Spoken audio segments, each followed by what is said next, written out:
Hello Butterfly Tribe, welcome back to my channel. I'm Jasmine, your integrative wellness support coach, and I am here to guide you through the complexities of mental health, chronic pain, and the ebbs and flows of life using integrative holistic approaches. Today we are diving into something that is near and dear to my heart, and that is finding holistic support through mental health and chronic pain.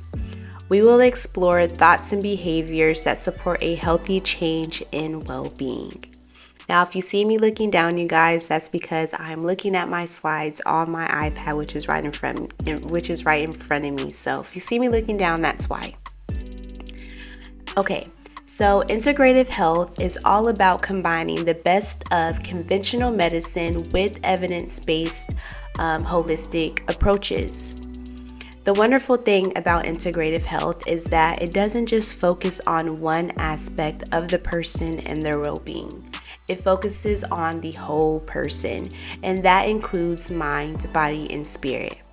Integrative health also enhances well-being and promotes a greater sense of wellness through thoughts and behaviors that support a healthy change.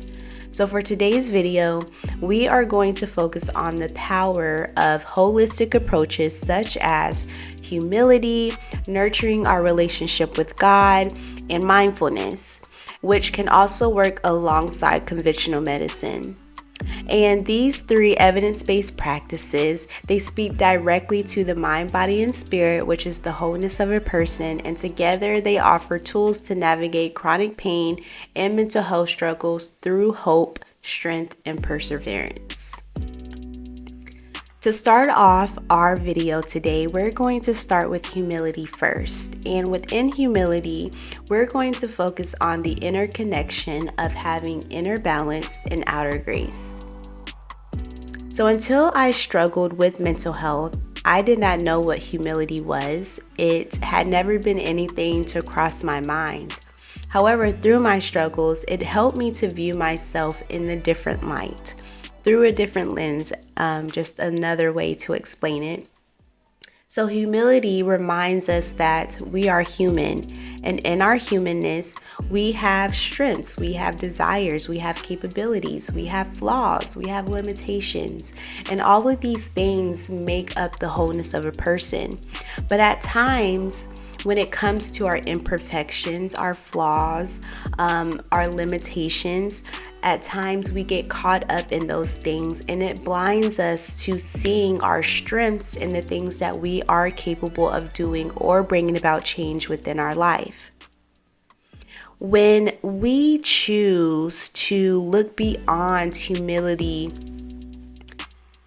then just looking at it as a low sense of self, and we see it as a way to see ourselves through the lens of compassion and honesty, and it brings about a level of self-awareness where we recognize our shared humanity within our inherent worth and imperfections. And that allows us to acknowledge that we are all working towards wholeness and wellness. And it just looks differently for everybody. We all have different strengths. We all have different desires, abilities, capabilities, flaws, and limitations that at times can make life hard. But when we see ourselves as whole, where we see our flaws and our limitations, and we can see that through a lens of compassion and honesty, we're able to recognize, like, okay, this is a moment where I can give myself rest. This is a moment where I need to accept boundaries. This is a moment where I need to accept what is and change the things that I can change without a non-judgmental view of self-awareness. Humility is essentially when we love ourselves unconditionally. When we not just celebrate our strengths, we are illuminating our whole person. And it's not just celebrating our strengths either. It's also letting go of only focusing on what we can't do or our limitations or flaws or the things that make us imperfect, because there is more to us as humans than just those things. Right? We're whole in mind, body, and spirit, even in our brokenness. we can still be made whole. So in order to practice, or a wonderful way to practice having a sense or mindset of humility, is through acceptance and commitment therapy. Acceptance and commitment therapy is essentially a mindfulness-based behavioral therapy approach that fosters psychological flexibility, so you have the ability to adapt. You can accept difficult emotions while committing to meaningful actions. ACT also integrates mindfulness and value-driven behaviors to manage stress and emotional challenges. So now you're not just living life, walking through life, perceiving life through flaws and limitations and illness identity.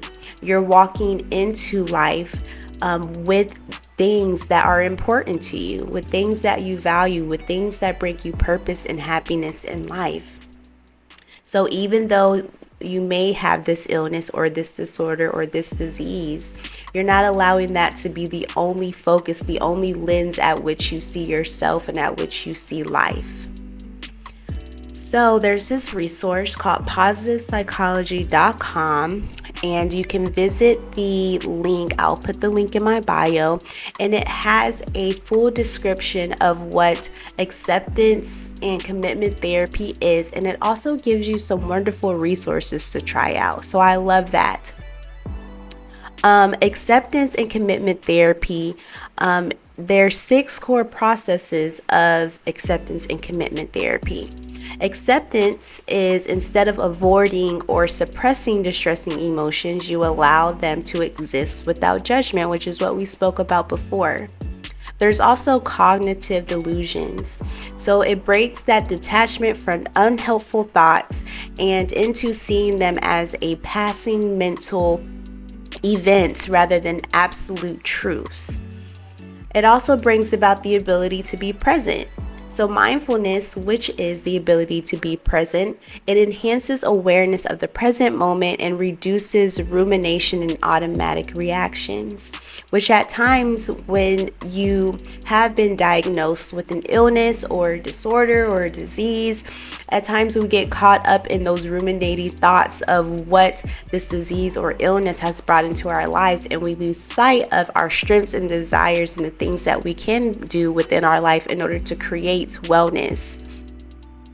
There's also self as context. So ACT encourages viewing yourself beyond thoughts and emotions, and it helps to foster a more stable sense of identity. And that's what we want. We don't want our identity to be in our illness or in our pain. We want our identity to be in the things that we value, things that bring us passion and bring meaning into our life. So our values help us to do that. They help to clarify personal things that are important to us, that provides us direction, and it helps individuals to make choices more aligned with what matters to them. And then we have commitment actions, which is the last core process of ACT, which emphasizes making meaningful steps toward value-driven goals, even despite discomfort. Okay, now let's move into health behavior number 2, which is faith. By nurturing our relationship with God, faith anchors your identity, offering hope, strength, and perseverance. So hope through our relationship with God is something that can really keep us grounded in the present moment, despite pain and suffering that we may be experiencing in life. So Psalms 34:18 says, "The Lord is near the brokenhearted. He saves those crushed in spirit." Brokenhearted refers to a state of deep emotional pain and distress, often resulting from loss, betrayal, or profound disappointment. The brokenhearted are frequently mentioned as individuals who are in need of God's comfort, healing, and restoration. I'm going to share my own personal experience with this. Whenever I was battling mental health, I was battling depression, anxiety. I was also battling self-harming and suicidal ideation. I felt alone. I felt like people didn't understand what I was going through. And because I felt so alone, and because I felt like I was battling these things by myself, it led me to seek God. Because I felt like outside of myself and the things that I was doing to try to increase wellness or stop the thoughts or to stop the behavior, they weren't working. So I wanted something outside of me to help me to keep pushing forward, to give me hope, to bring light into my life. Sometimes when we're in these deep emotional pains and dealing with distress and even stress in our life, we tend to seek things that don't help to enhance our well-being. We seek things that we think are going to bring us happiness, that are going to stop the pain from affecting our lives, but they at times tend to bring about more distress. They tend to affect our wellness and our well-being. But with God and with faith, it anchors us to something outside of ourselves. It anchors us to something outside of our pain and the discomfort that you may be experiencing, or the suffering, the illness, the disease. And it attaches you to something that is more divine, that brings about comfort and healing and restoration. And it takes the weight off of you and it puts the weight on something powerful outside of our humanness. The next thing that our faith brings is that it provides divine strength outside of ourselves, which is what I was just talking about. So 2 Corinthians 12 verses 9 through 10 states, "My grace is sufficient for you, for my power is perfected in weakness. Therefore, I will most gladly boast all the more about my weaknesses, so that Christ's power may reside in me. So I take pleasure in weaknesses, insults, hardships, persecutions, and indifference lies for the sake of Christ. For when I am weak, then I am strong." One word that really stood out to me was boast. Boast means a support, a substance, or a means of confidence. Another word that stuck out to me was weakness.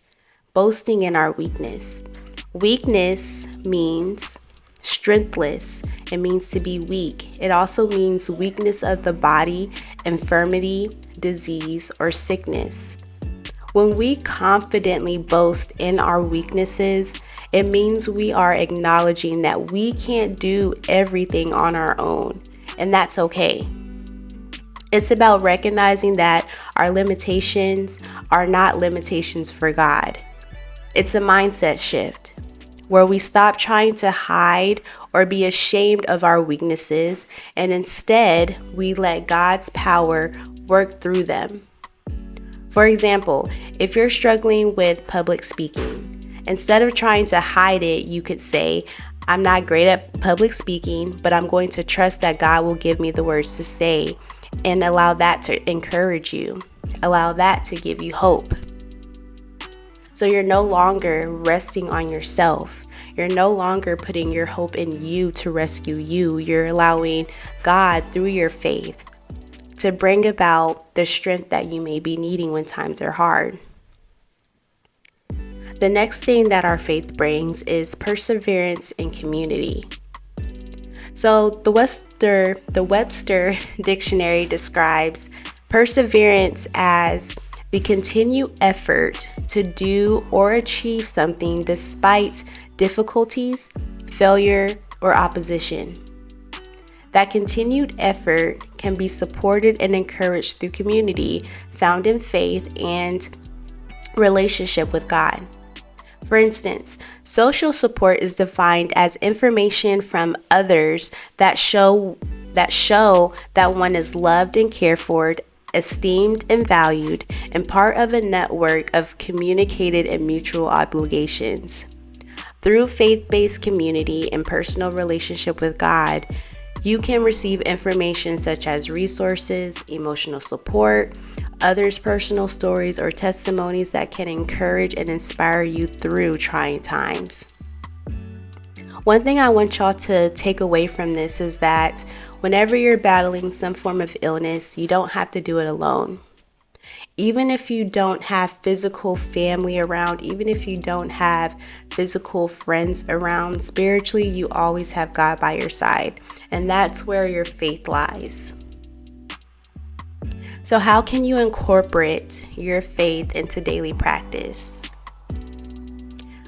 You can pray and have intimate time with God, and this is your opportunity to get vulnerable.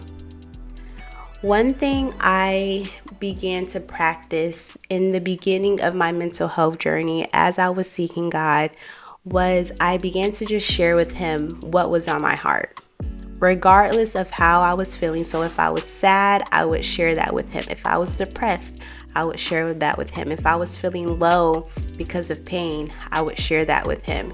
And I began to just pour out my heart to Him. And that is one way that you can start growing in your relationship with God, is just allowing Him to be your counselor, because that's what He is. He counsels us. And as He is counseling us, He is comforting us, and He is also healing us of wounds that need His hand and not our hand. You can also attend a local church or faith groups with like-minded individuals. So maybe you can get online. You can go to a Facebook group and you can find faith-based friends and start seeing if you can hang out with anyone. That's another way to do it. You can also look up faith-based businesses and go to those businesses and start chatting and meeting up with people. But church is also a wonderful place to go to seek community.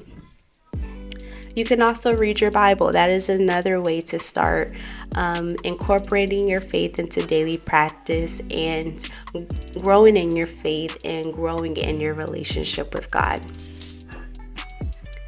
Okay, so health behavior number 3. Health behavior number 3 is mindfulness. And mindfulness is that moment-to-moment awareness.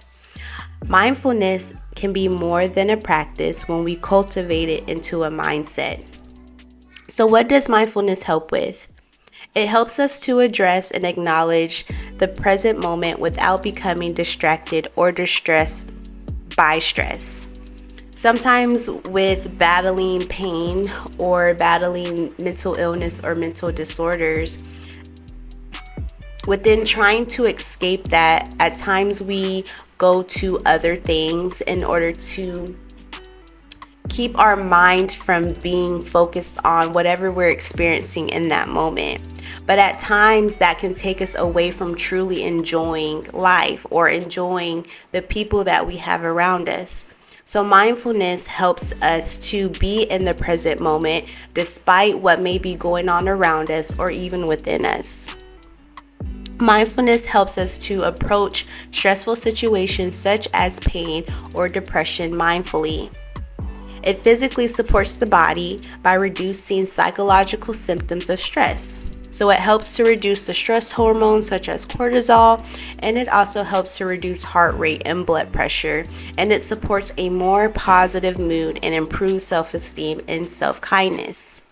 So one way that you can practice mindfulness in your life is through mindfulness-based stress reduction. And this is a systematic training program that teaches you mindfulness techniques to help you manage stress response and negative emotions that come with it. An example of mindfulness-based stress reduction is focus mindfulness, and this is the ability to look inward to observe what is happening in your mind. At times, when those who battle depression, we tend to dissociate or find ways to escape what is going on in our mind, and at times that can prevent us from being present in the moment. When you're able to look inward to observe what is happening in your mind, you can identify those negative thought patterns or negative ways of perceiving things and switch and shift your mindset to a more positive way of viewing yourself or your thoughts or the world. Another way to practice mindfulness is awareness mindfulness, and this is becoming aware of your thoughts and emotion without attaching judgment. Sometimes this can be very hard to do if you're practicing becoming more aware of your thoughts and where they're guiding you. And a wonderful way to assist with becoming more aware of your thoughts and emotions without attaching judgment, you can do that through journaling. That was one way that I began to practice mindfulness in my life. I told myself that my journal is a judgment-free zone, and whatever I chose to put on that paper is what was going on that paper. And at times it was hard to go back and read certain things, but it helped me to see myself with humility, like we talked about with the first health behavior. And once I began to do that, it made it easier to not attach connection and truth to negative thoughts and emotions that may transpire within. Another way to practice mindfulness is doing a body scan. So let's practice. Get into a comfortable position and close your eyes. I'll give you a minute.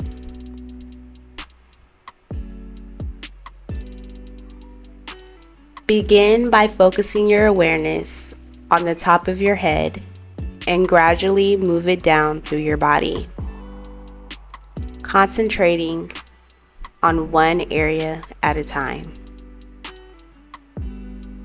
Continue this process until you reach your jaw, your neck, your shoulders, and other areas that may feel tight or sore. Once you have identified these areas, take a few deep breaths and focus your energy on relaxing those parts of your body. So if your shoulders feel tense and tight to your neck, relax them. If your jaw feels clenched and tight, relax your jaw, relax your muscles. A lot of times we keep a lot of stress and tension in our muscles, and that can cause pain as well. So another way that we can incorporate mindfulness-based stress reduction is to incorporate this other exercise that y'all can try as well. It's taking a 5 to 15 minutes out of your day, perhaps before you start your day or before bed, or even during your lunch break. During these 5 to 15 minutes, focus on acknowledging your physical and mental feelings without judgment or the need to fix anything. Once your desired time is up, ground yourself. You can do the body scan if you would like, or you can take a few deep breaths and begin to express gratitude for that present moment. Despite what came up, despite what thoughts you had, despite what feelings you had, despite not being able to last the full amount of time, because this isn't about perfection, it's about practice. It's about making progress towards the change that you're desiring in your life. So once you have expressed gratitude for that present moment, shift back into the next part of your day, whether it was cooking dinner, whether it was returning back to work or finishing your lunch, and leave no room for judgment, guilt, or shame. Just simply be. That's what mindfulness is. It's simply being. If you would like to check out more mindfulness tools, you can use one of the mindfulness-based stress reduction exercises through the positivepsychology.com website, and I will also attach that link to the description as well if you would like to check that out. So, if you live in the North Carolina area, I have a few resources that can also support you in practicing some of these different exercises that can support your mental health or chronic pain as you are working towards wholeness and wellness in your life. So, the Mindly Group is a mental wellness company, and they offer therapy, group counseling, psychotherapy services for people of all ages, and sessions can be done online, in person, or in group settings. So some of the therapies that the clinic offers is acceptance and commitment therapy, cognitive behavioral therapy, dialectical behavioral therapy, and mindfulness-based therapy as well.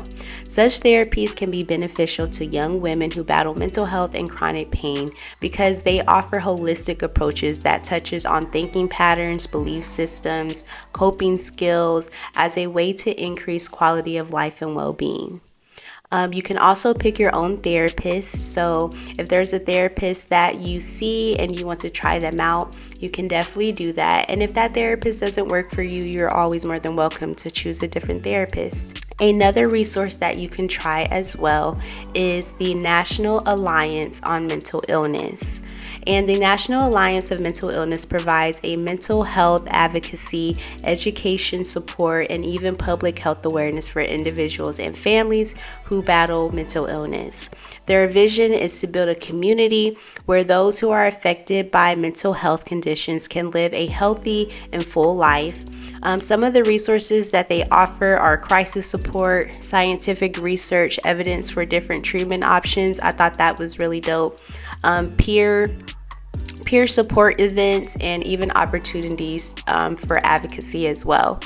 This resource is not localized just to the state of North Carolina. It is also found across the United States. So if you don't live in the state of North Carolina, you can also use the National Alliance on Mental Illness to find different resources and support for you.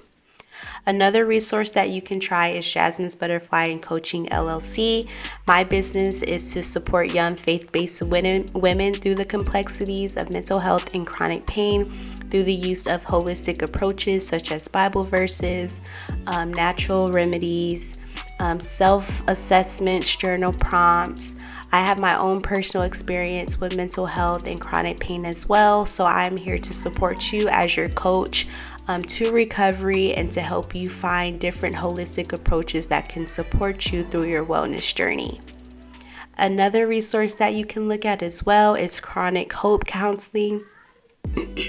Chronic Hope Counseling offers support to individuals who battle chronic pain and illnesses as a way to help their clients live beyond what their pain brings into their daily life. Their mission is to help their clients come to terms with their illness, to guide them to realizing that they are more than their illness, to diminish isolation, and to create opportunities for growth and a safe space for their clients without judgment. So this is a wonderful resource because it provides guidance in finding purpose in pain and taking us out of that mindset that our identity is grounded in our diagnosis, because our identity is grounded in the things that matter the most to us. So as we wrap up today's discussion, let us remember this. Your journey with mental health and chronic pain is not about perfection. It's about progress in the small steps that you make each day to reach your goal of wellness. By weaving integrative health into your daily life, you are not just surviving, you are reclaiming your power to continue to grow and thrive. Humility, our relationship with God, and mindfulness work together to nurture your mind, body, and spirit. So through compassion and self-awareness, through divine strength and love that anchors you to something beyond just this physical world, and lastly, mindfulness, they bridge the gap that connects your mind, body, and spirit to the present moment, keeping you grounded despite the ebbs and flows of life. Together, these practices are part of your toolkit for integrative wellness, bringing you healing, hope, and renewal, reminding you that you are whole even when there is struggle, and courage is a choice within. Stay blessed, you guys. Always and forever stay safe. And I hope that y'all have a blessed one. Peace.